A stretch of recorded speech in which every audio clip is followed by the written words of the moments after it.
Hello and welcome to our complimentary webinar, which is brought to you today in partnership with Nuance, and it's entitled Spot and Stop Fraud and Deep Fakes in the Contact Centre.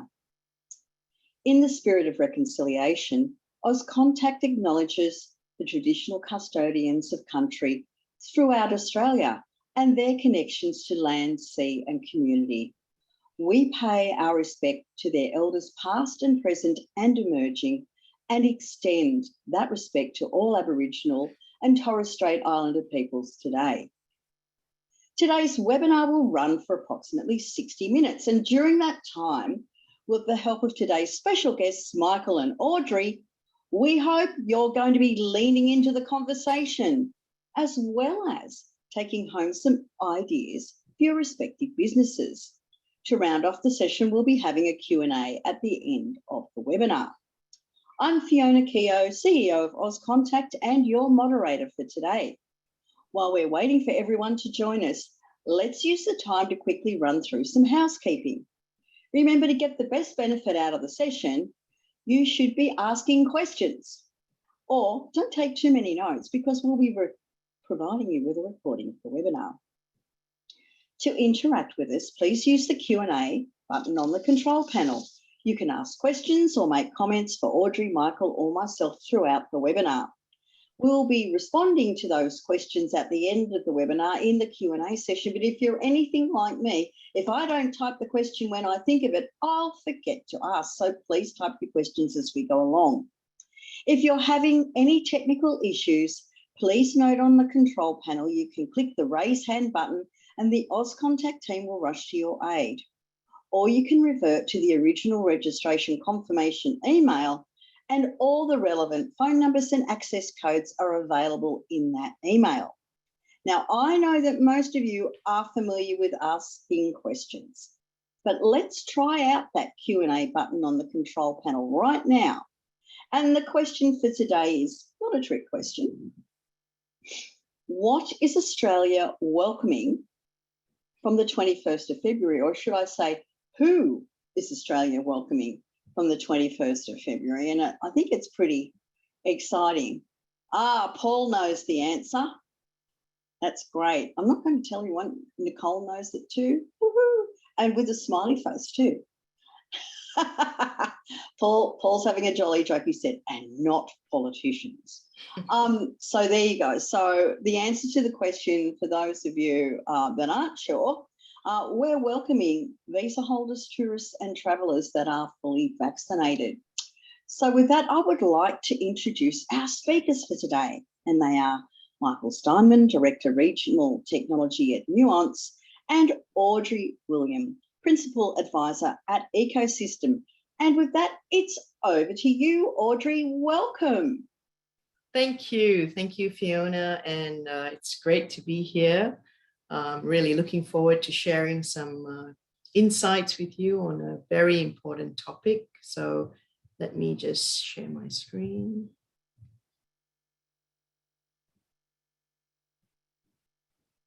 Okay, so here we go.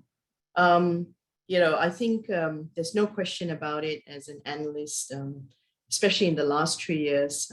I've never seen more development in this space and more concerns around security.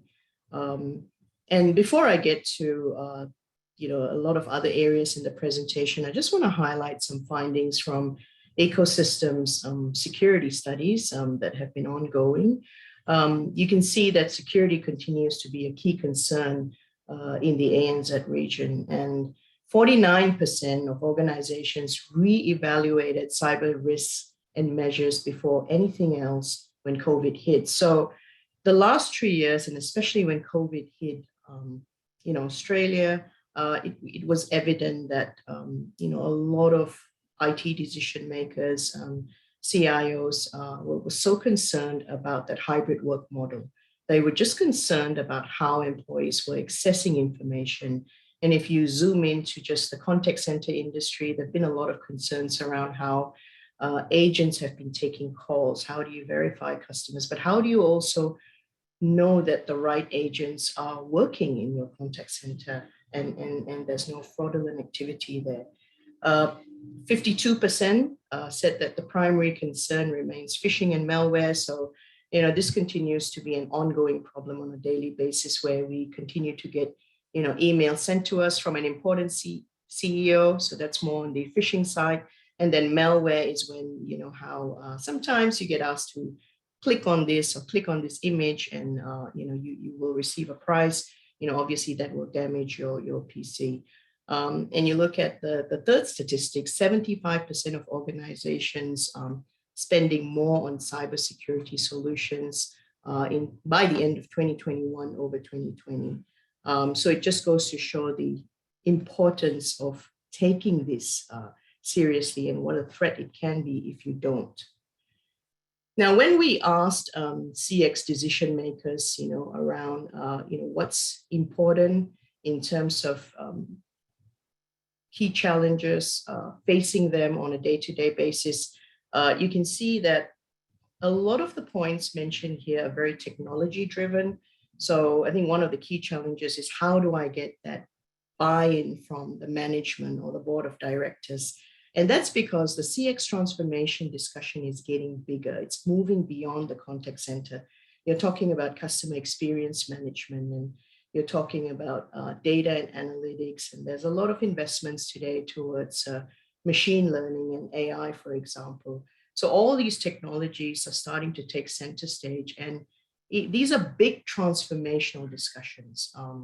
And that's why it's become so important today for CX leaders. But I'd like to point out apart from all the technologies you see, which continue to be important in 2022, I'd like to point out the last statistic here is really important. Now, although a lot of this is technology driven, you can see that 53% are really concerned about how they're going to prevent data breaches. How do I ensure that the customer conversations are secure? How do we make sure that we do not lose important information pertaining to our customers and many others?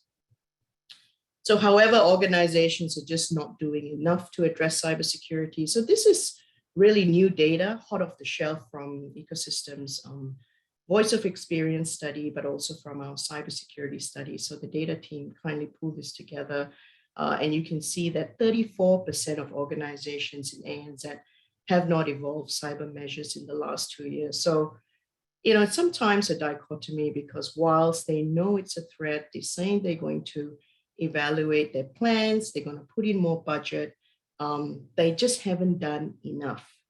They haven't prioritized security because a lot of other technologies have taken precedence.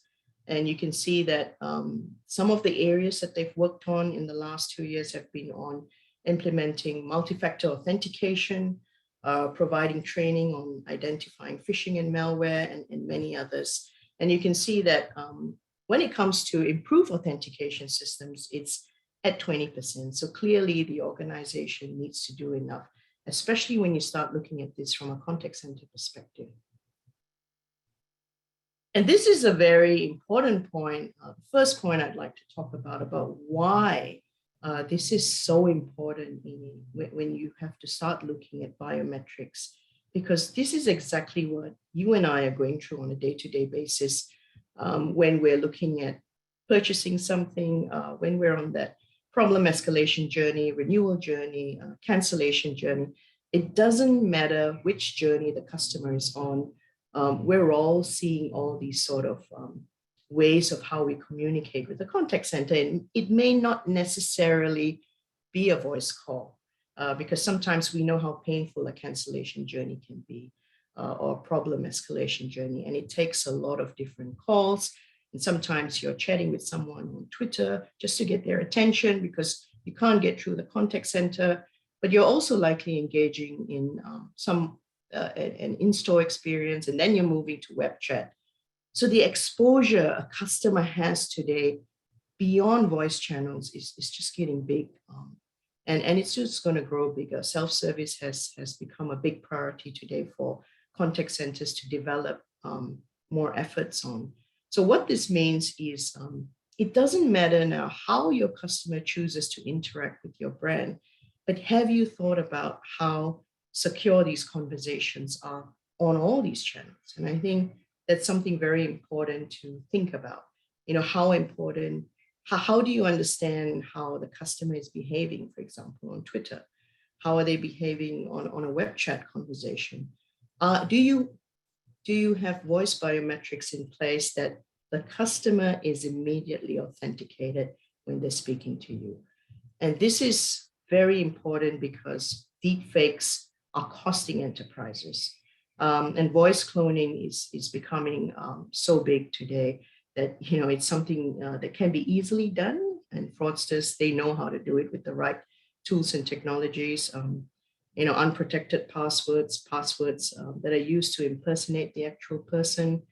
And the digital footprints. I think all of us, we leave digital footprints, wherever we go to today. And I think in this digital world, whether you're on Instagram or Facebook, on LinkedIn, there is some sort of footprint, and fraudsters pay attention to that. So enterprises must relook at how they secure a customer conversation. And this is especially true with the rise in the usage of digital channels, as I presented earlier. Authenticating the customer through biometrics becomes critical.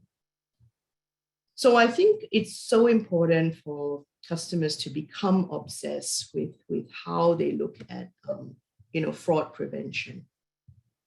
This is so important because you've got to be so obsessed that you almost have to build a bulletproof approach to identify thefts. The question is, how many contact centers are doing that today? Are you verifying the customer when they call? Do you have their voice prints?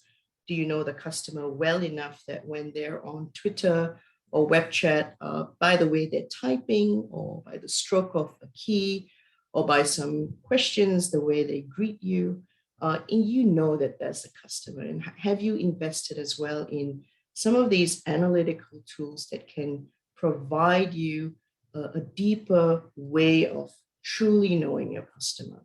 And ultimately, how are you analyzing website movement? And I think these are all very important areas for contact centers to take note of, because the threats are rising, and you saw it from the statistics earlier, and you don't want a breach to happen because it will cost your company millions of dollars.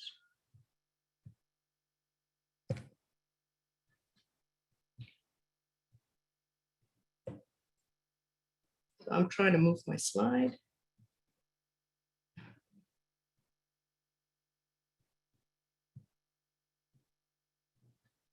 I think I'm facing a bit of a technical problem here.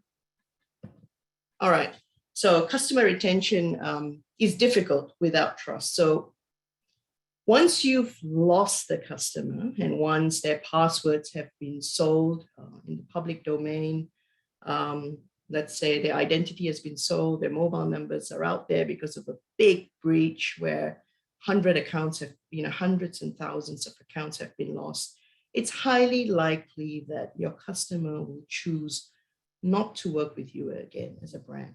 So once the trust is lost, it's very hard to win the customer back. So that's why, as I alluded to earlier, you've got to think holistically about how you authenticate the customer, modernize the way of how you shift to passwordless authentication. Don't just always ask for, what's your mother's maiden name, or what's your favorite pet, or what's your favorite song 10 years ago. People find it hard to remember those things. And it's getting more and more complicated, as we all know with passwords. You've got to put different alphabets, you've got to put different numbers, and the list just goes on. And some of them are just so long that the customer can't remember them. So think about how you can adopt a deep approach to security and really pay attention to using conversational prints and website behavior analysis to really build that foundation.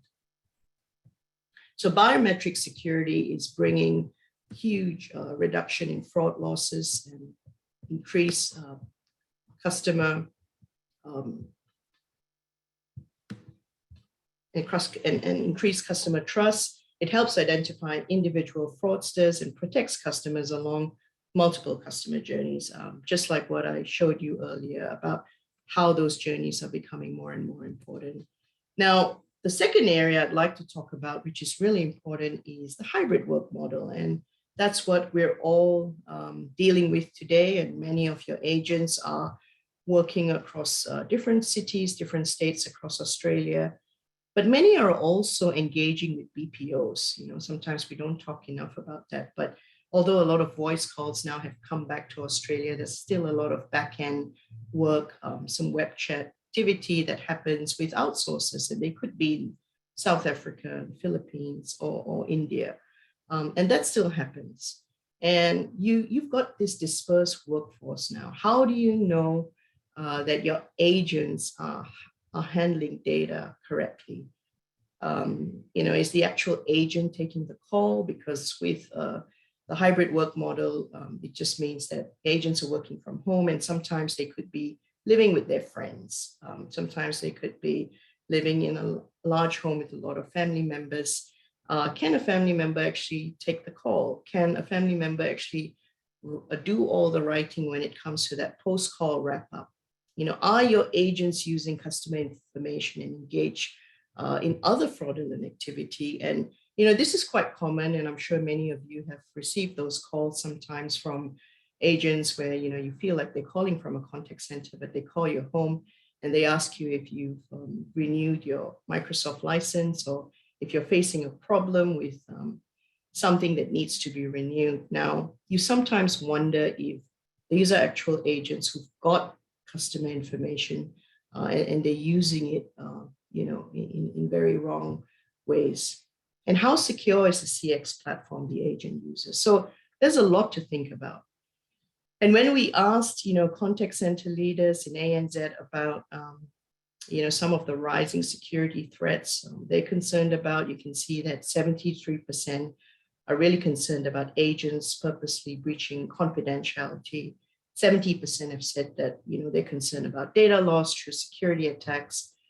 69% saying agents leaving and taking the data with them. So you can see all these threats even at that level when it comes to just the agent level about how they're viewing data, how they're looking at data, how they're handling customer data, which is always very private and confidential. And the third area I'd like to cover is the why, when you want to drive good customer experience, it's so important that you authenticate the customer. And the reason why I want to spend a bit of time on this is because when you authenticate your customer at the start of the call, when the call comes in and you're not asking the customer all the questions for verification, you're actually helping resolve the problem even faster. So, if the customer's got a problem, they speak the intent, and this is the power of even conversational AI. You can actually take the customer to the agent immediately. Now, what happens in that process is you're reducing the average handle time, but you're also helping the agent do their jobs better, because one of the things the agents don't like to do is sometimes go through those 5 questions for verification. It can be very mundane. So you're actually driving better employee experience and ultimately improving customer experience along the way, because the customer is going, wow, that was quick. And you did not have to ask me all those questions, which are so hard for me to remember. So reducing average handle time will have an impact on CX and CSAT scores. And beyond that, it's just about how you're actually serving the customer. So in the long run, you will be delivering not only on CX, but you're reducing the stress levels of agents. And before I conclude, I'd like to share a very interesting chart with you. And I say interesting because we look at some of the technologies that contact centers will spend and what's driving a lot of activity in the next 12 months. And you can see that there's so many technologies. So I couldn't bring all of them together on this chart, but these are the ones that really stood out that's going to become important in the next 12 months. And you can see it's very much related around AI, automation, conversational AI, analytics, and there's voice biometrics. And whilst, these are all very important, I'd like to also point out that the plan to use in the next 12 months for voice biometrics is at 37%. I truly believe that contact centers need to invest more in that. That number really needs to significantly go up because of some of the threats that we're seeing. But the challenge for the contact center teams, the CIOs, and IT decision makers, as you saw from my previous slides, is that there's so many competing technologies when it comes to budgets and that final decision making. So I think this is where the issue becomes like, we need all these technologies. Should security take a back seat? Well, the answer is no. So improving CX is a top business priority for enterprises in ANZ. When we asked that question, I think it was something at about, it was somewhere around at about 60%. So if improving CX is a top business priority, then protecting customers from fraudulent activity is key, especially with the rise of digital and AI channels. So prioritize security, especially with the hybrid work model. Reinvent the way you authenticate customers. So with that, I'd like to thank you for your time. And I'd like to hand this now back to Fiona. Over to you, Fiona. Thanks so much, Audrey. Some wonderful insights there about how we should be thinking and the futures as well. So with that, I'm going to ask a question before we introduce Michael to the microphone. And I think you're going to answer yes to most areas. So Jess, if you could launch it. Have you ever been contacted by a scammer or a fraudster? I wonder. It's a multiple choice, so you can answer yes to as many options that are there. Yes by telephone, yes by SMS, yes by email, yes by social media. Yes, I've had my identity stolen. I hope that you're not one of those poor people. Or no, I'm not on the internet. Now, you would expect a grey-haired person like myself to say, no, I'm not on the internet, but surprisingly enough, I am, because I'm here today. Michael, you have a global reach. Tell us what you're typically seeing. Is everybody being scammed in every which way but loose? Great question, Fiona. And look, as you can see, everybody's been touched by a scammer, whether they've got that SMS text that says click here, and we've been all told never click those, never click on emails you don't know, and that's for a very, very good reason, because it's a great attack vector for scammers to get hold of us, get hold of our information. And it even comes down to, as I go through this deeper presentation into deep fakes, I was setting up a demo for a customer once on behavioral biometrics, very similar to what Audrey was talking about, protecting that customer experience. And I was in a conference room setting that demo up and practicing out a remote access attack when the conference room phone called. It rang. And normally you don't get inbound calls on the conference room line. And so I picked it up, and there was a person, sounded like in a call center, and he said he was from the Microsoft Tech Support Department. Very, very good. And that my computer was giving him indications that it had a virus on it. Now, my computer was an Apple, so Microsoft Tech Support shouldn't have been calling me, and I knew it was a fraudster right away. And I'd try to engage with him and just see that whole attack vector. And just at the point where he was about to try and remotely connect to my computer, I had to tell him, hey, I'm a security researcher. I'd like to ask you a few questions. And he hung up on me.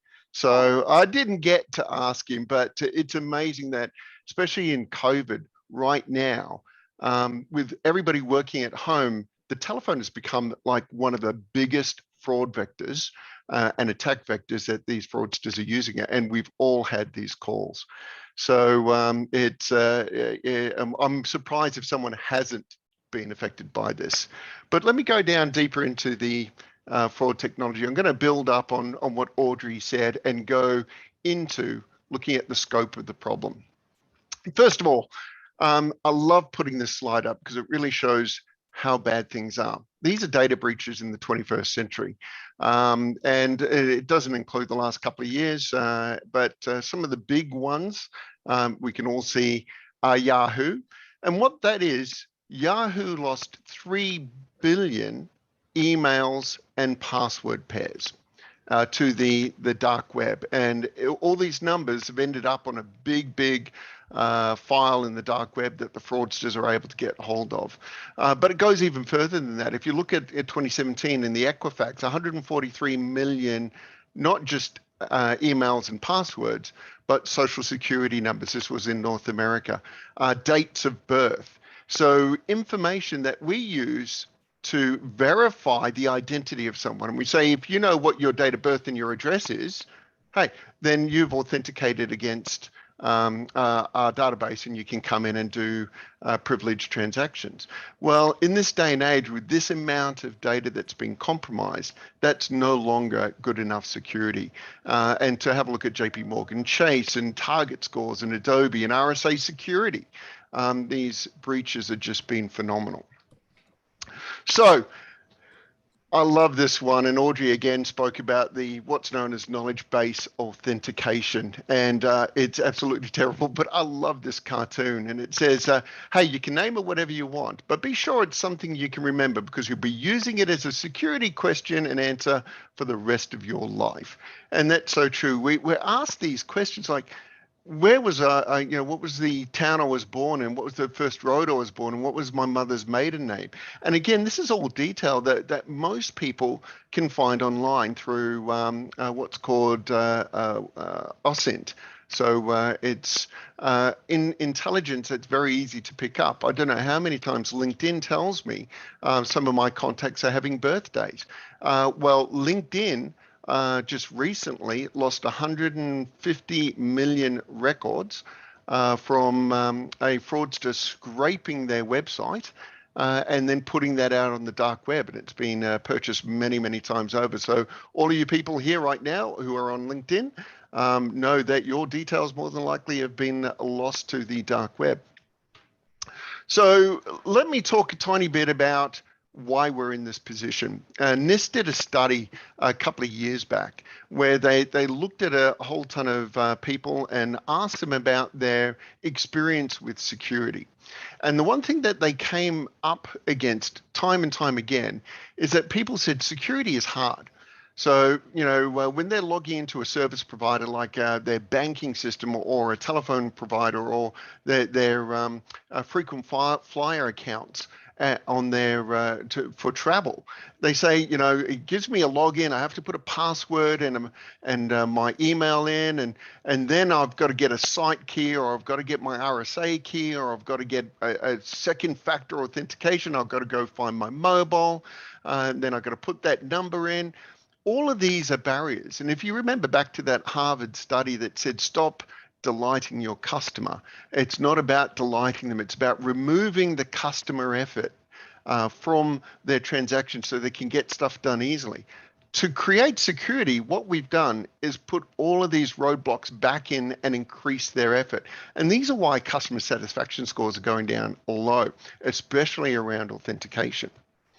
So given that we've made it hard, and the other thing that came out of the NIST study is when you make something very hard for someone, they're going to go back onto bad habits to get over that problem. And the first and biggest bad habit is password reuse. So I'm going to bring up a website now and take a note of this one. This one is absolutely phenomenal. It was created by a phenomenal guy, security researcher at Microsoft called Troy Hunt.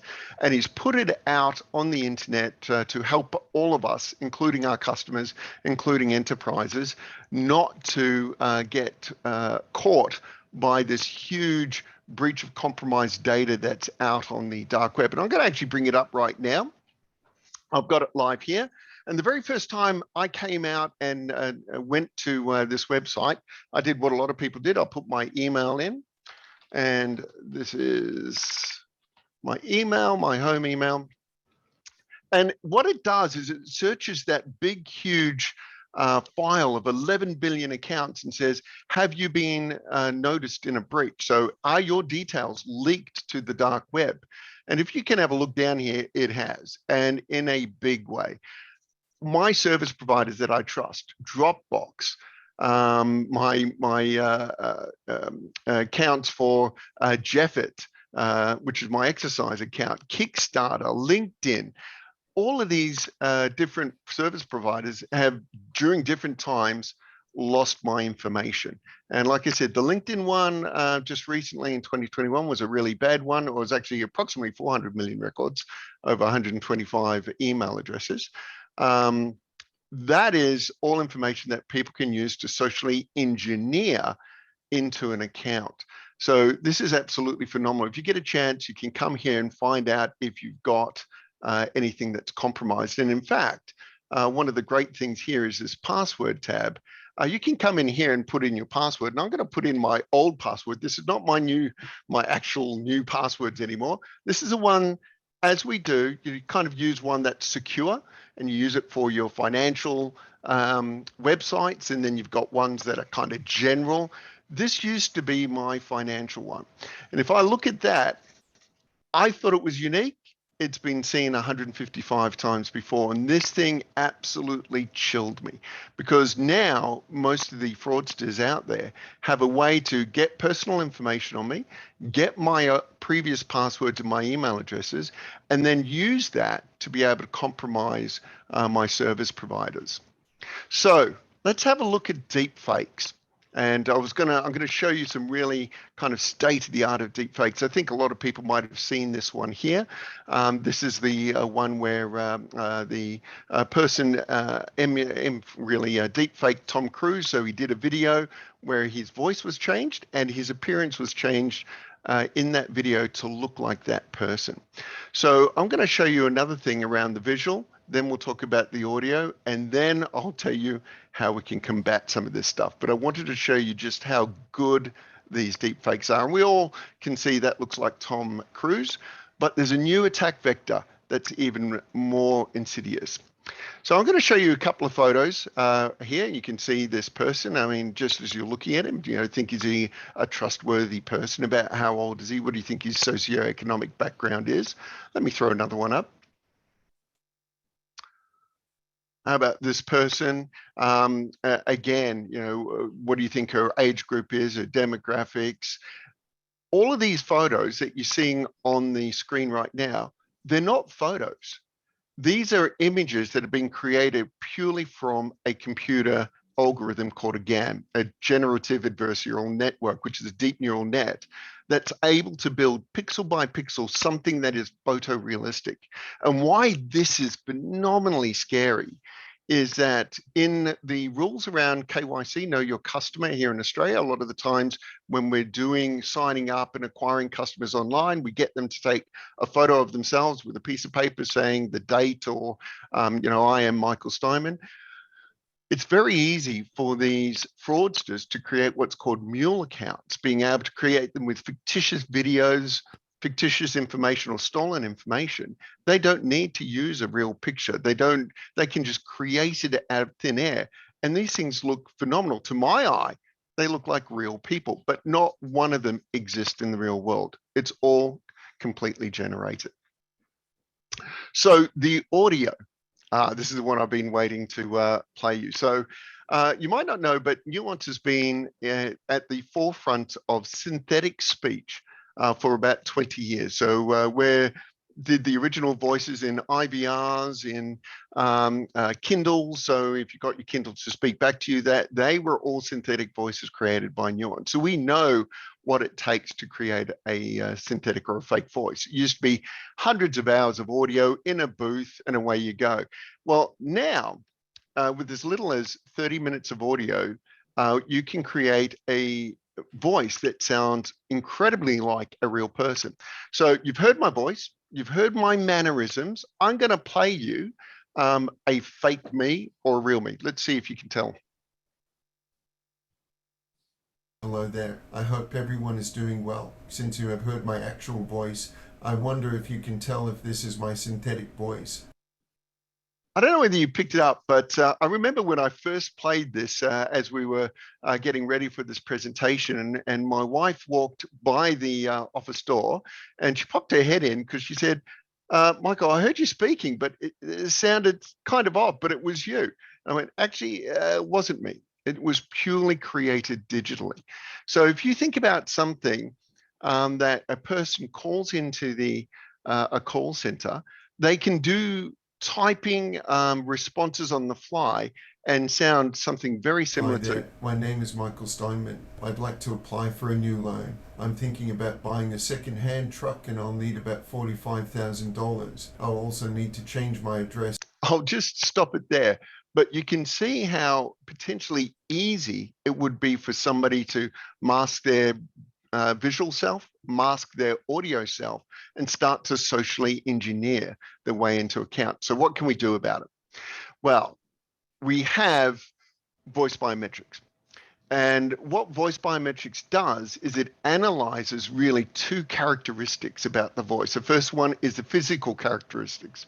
And what you heard in that synthetic voice, what sounded like me, was all the behavioral characteristics.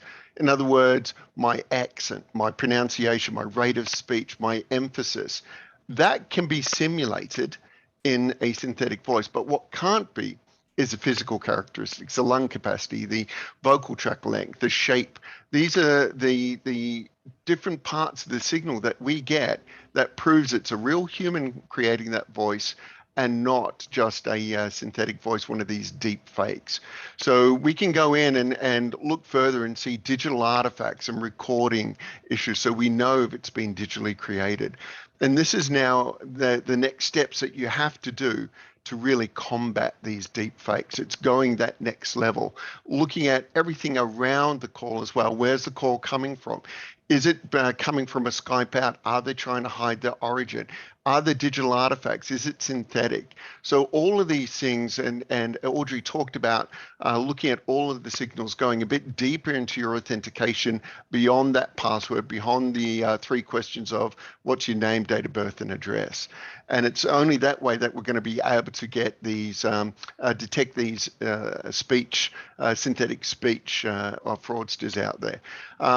The tools that I used to create that synthetic speech, it's available publicly and it's on a place called GitHub, which is where programmers around the world share code, which is a phenomenal place for great code where you can say, oh, how do I do a library or a log system, or how do I present stuff on the screen, and share snippets of code all the way down to how do I create a fake voice. So it's now ubiquitous. It's available to anyone and mostly to fraudsters.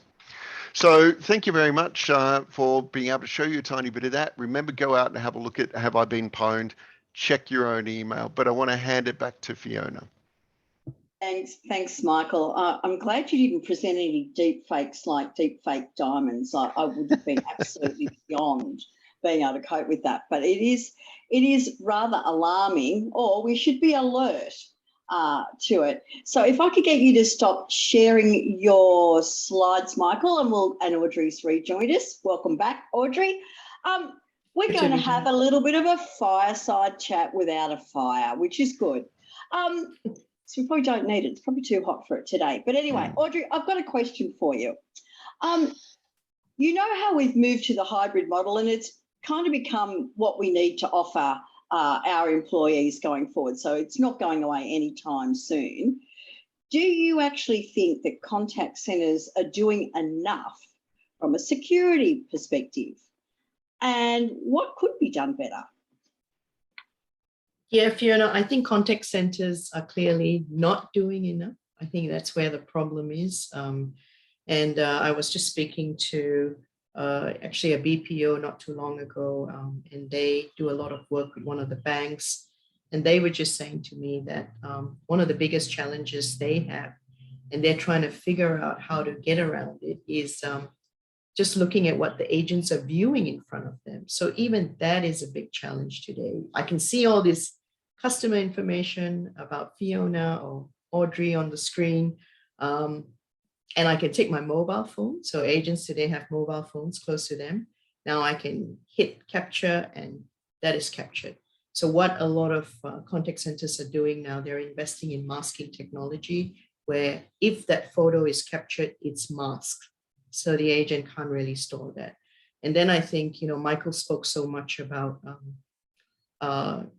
authenticating the voice and the importance of biometrics. And you saw how easy it was, Fiona, for that voice cloning to be done. Similarly, if you look at the hybrid work model, you've got so many family members at home. You've got friends. Agents sometimes stay with friends in a shared apartment. Now, the risk is who's taking that call, who's actually speaking to the customer, I think needs to be relooked at. And then I also think that where a lot of work needs to be done is also how they're securing the devices the agents are using, securing the network, and then securing the application. So this is where a holistic security strategy, Fiona, needs to be built. One that is deep, one that looks beyond just the basic security needs, but really across biometrics, behavioral biometrics, and masking technology. Thanks, Audrey. Michael, I'm unalert, not alarmed, just going to say. But how good are the deep fakes getting?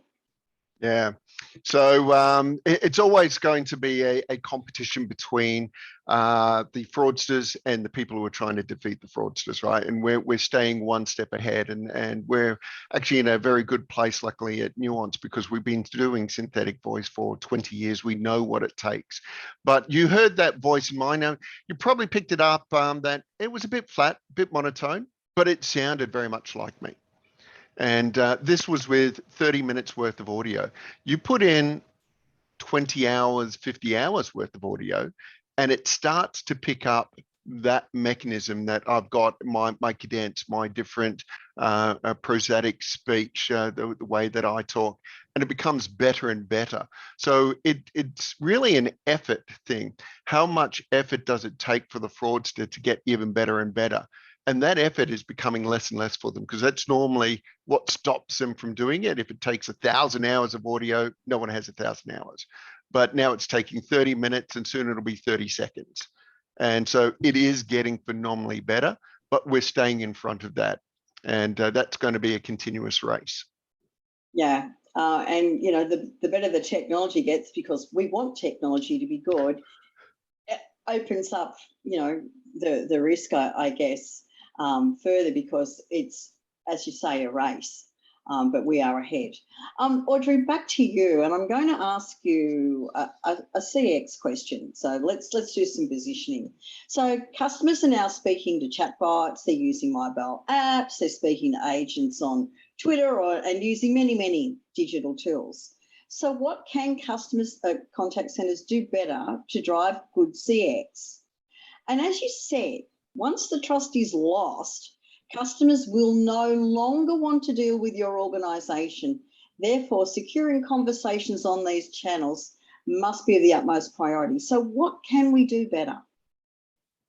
So I think, you know, it's really evident, Fiona, that today, if you look at even the largest brands in the industry, when they are when their agents are speaking to customers on all these channels, Fiona, there's still no level of authentication. And I'd like to give you a personal example. And this happened to me last week. You know, I've been banking with a particular bank in Australia for 15 years.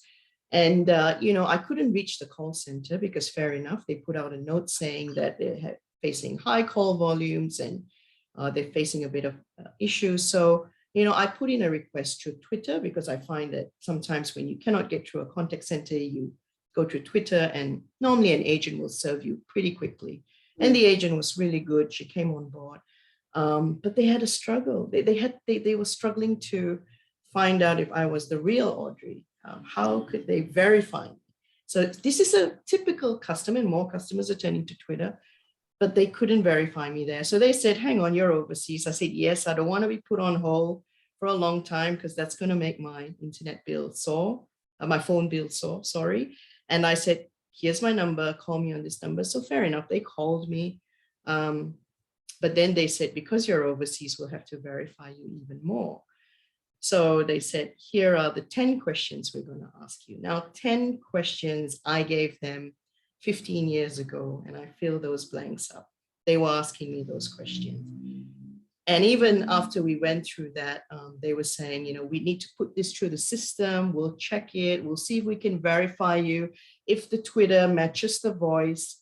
And then here I am thinking, we've got this webinar coming up, and I must share this with the audience, because this is exactly what the problem is, Fiona. More and more customers are being exposed to digital channels, to voice channels. I could be on it talking to a chatbot. I could be on a web chat.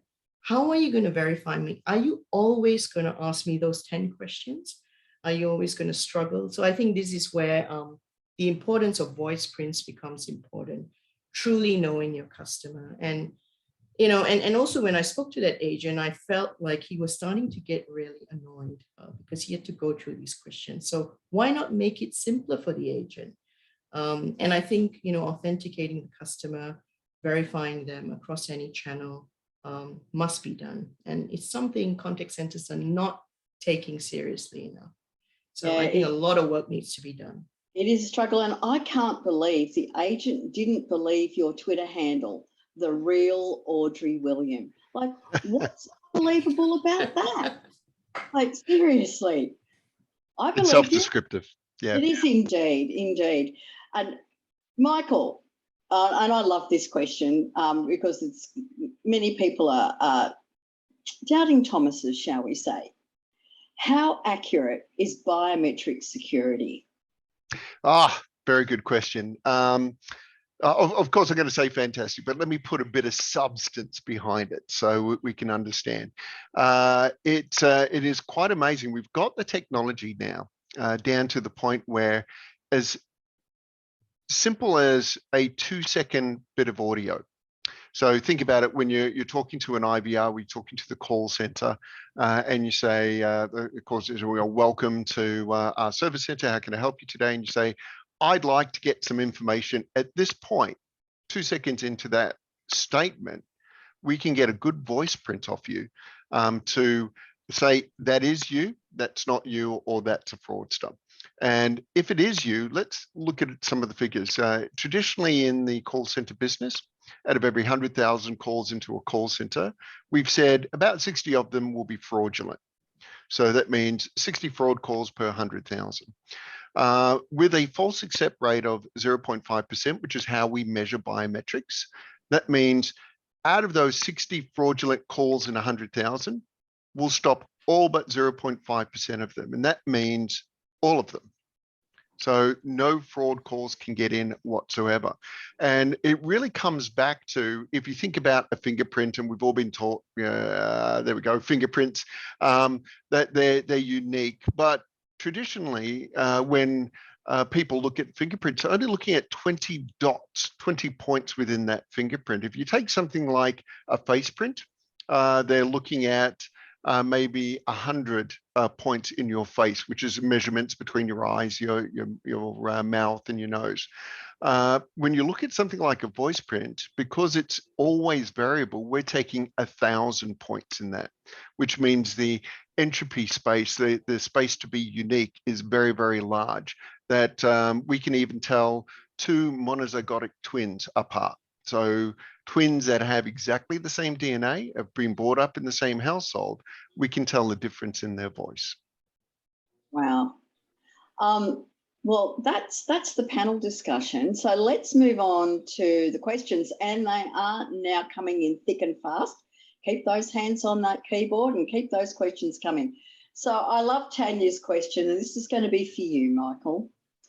What do we do if the scammer is the one who registers their own voice, as not all customers make contact with call centers? Yeah. Oh, look, I get this question a lot, and I love it, because the minute a scammer gives me his voice, I've got his voice print, right?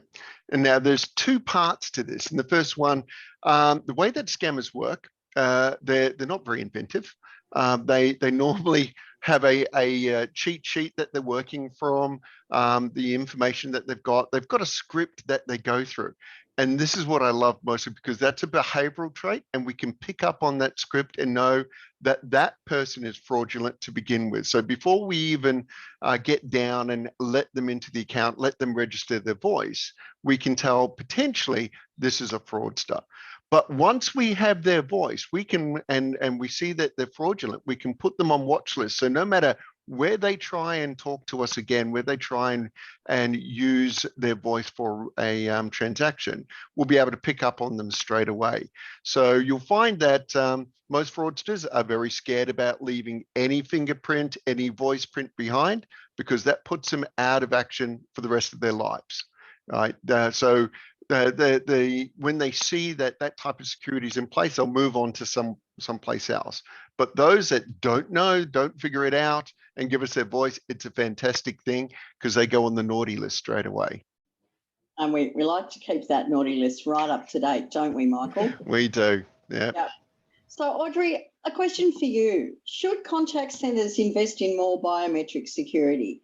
From Ecosystems research, it shows that there is technology spend on analytics and AI, and voice biometrics is important, but is it fair to say contacts should allocate, in capital letters, more budget towards this, given the risks we're seeing in the market?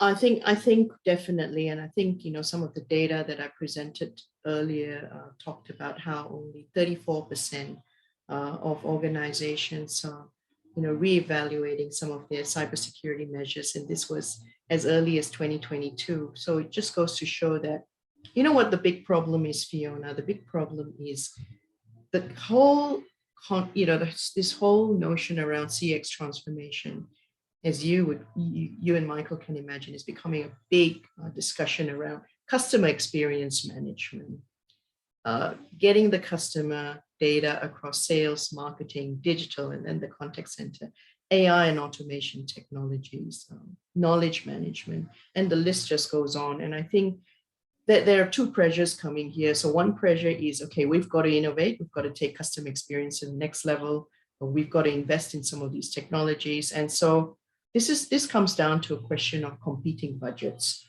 And then they'll go, all right, you know what, we'll do something with security, but maybe 6 months later. And I think this is where the big risk is, especially in this digital world we're in, where customers are leaving digital footprints, and it's so easy for fraudsters to pick up. And Michael talked about some of those big headline stories. And I think contact centers don't want those headlines to become the big news in the Sydney Morning Herald, for example, or, you know, just about any daily. Because once that happens, it's not just about trust, it's going to cost the company millions of dollars. So I think the answer is yes, go out there, invest in the technology, just relook at your entire security strategy. And if you've been comfortable with how you've been authenticating customers, a bit like the bank example I gave, and maybe that's something they've been using for 10 years, then, well, it's time to wake up and look at the real threats you're facing and the threats in the hybrid work model. Absolutely.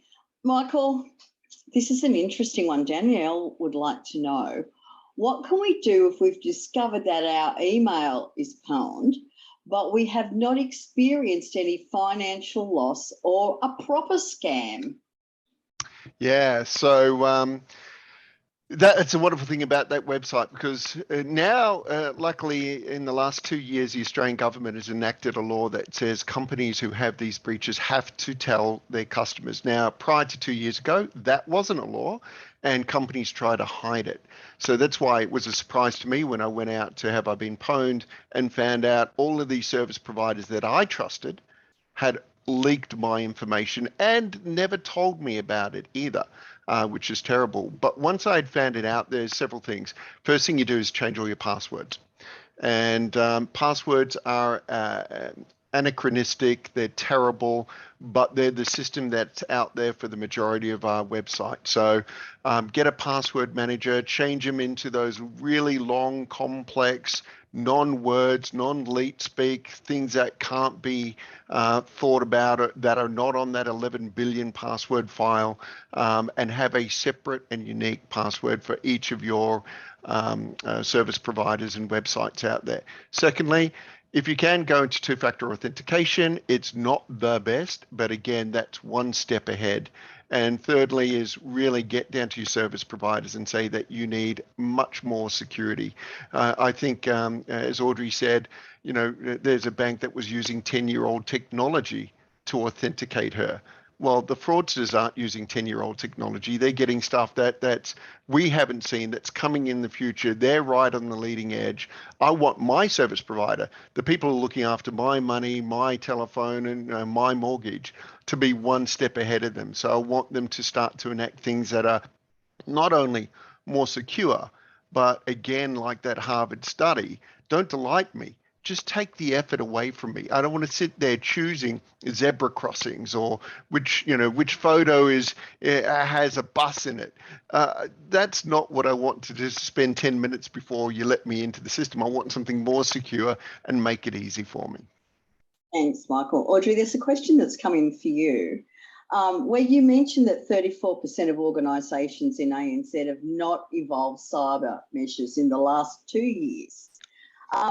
That really shows that there is a problem and not enough is being done about looking at security holistically. Can you elaborate a little bit more on that, please? Yeah, sure, Fiona. And I think it goes back to that example earlier, and you've got, I think someone's just made a comment on chat as well about how these technologies sometimes can be, expensive, but there are a lot of competing technologies for the CIO to look at.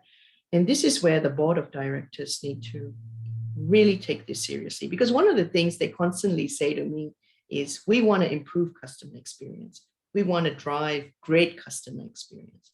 Well, if you want to drive great customer experience, you must also think about securing your customers. So one thing I always like to say is, yes, it's great to have all the fabulous technology around AI, knowledge management, customer experience management tools, quality assurance, and the list just goes on. I think there are about 15 to 20 very big contact center technologies today. But then I always like to challenge this question is, what are your cybersecurity measures? What measures have you put in place to authenticate the customer, or even make it safe for the agent to work, that the right agent is taking the call? And many a times I get that response that, yep, we're looking into it and it's on our agenda and we're going to implement it. Well, don't wait for that incident to happen. And the good news is, at least in the last 6 months, I'm starting to see a change in behavior as well. I know that a lot of contact centers are really putting more budget towards this because they know the threats that are coming their way. And as Michael said, the fraudsters are so intelligent today that if you're that big brand, you're that big bank, you're that big airline, you want to be ahead of the game. You don't want to be using old technology. Thanks, Audrey. Michael, a couple of technical questions for you. And they're from anonymous people. So there you go. Which means would they like to talk about it? I could get their voice. Yeah. Yeah. So the first question is, how reliable is mobile OTP to verify a caller? Yeah, so we're talking about that second factor authentication. And the biggest problem with authentication is a point in time, right? And that makes it extremely vulnerable. So you have the username and password, that's one point in time, and you're given the keys to the kingdom. And we say, let's get a second factor going. And OTP is one of the ones that are used. OTPs are one-time passwords. They're those, pins that you get over SMS. And then you can put it into the website. And what that proves is that you have a device. So in security, we talk about three-factor authentication, which is something it's a password, something you have, your device, and something you are, which is a biometric. So it's those first two. The problem with OTPs, there's a thing called a SIM swap. Australia led the industry, led the world really, when they said we can have phone portability. Because if you look at a place like America, AT&T, Verizon, they were able to say it's going to cost you $100 to port and try and keep their customer base that way. The government here said, we're not going to allow that. We're going to make it easy for anybody to move their service anywhere. It's great back 20 years ago when we were first going into the mobile phone market, but now that means given a name, an address, and a date of birth, I can port someone's phone to mine, go to a banking transaction, get their one-time password, clean out their bank account. And this actually happened to a poor fella in Sydney, lost $43,000 through what's called a SIM swap or SIM port attack. So we need more. Thanks. Final question, and we're at time, but quick answer. Michael, if you don't mind, can voice biometrics pick up if someone is using a voice modulator? Yeah, it's very similar to the synthetic speech. So it creates these digital artifacts in the audio, so we can tell someone's trying to hide their voice. And that goes in line with continuous authentication. We want to keep going through the whole transaction and authenticate from beginning to end. We can't just be a point in time anymore, right? Because it can be hijacked, the core can be hijacked, the cookie can be hijacked. So yeah, things like synthetic voice and those voice modulators, I do love them. They're getting better and better, but yes, we can pick up on them. Thanks, Michael. Well, even though we're at times, some quick closing marks from Audrey and then yourself, Michael. Audrey. Yeah, so I think, it's evident from what Michael has spoke about and the statistics you saw and what I presented that the way you look at fraudsters and deep fakes, it's just rising as we speak, and they're around us every second right now. Maybe some are even watching this call, but be alert and be aware and really truly know that all it takes is for one threat to damage your entire brand, and you will lose millions or hundreds of thousands of customers. The other thing I'd say is please put aside that budget towards security and biometrics. It's so important. Don't just always think about that advancement. Yes, that's critical, but weigh the challenges, weigh the costs and the benefits. Very wise words. And Michael.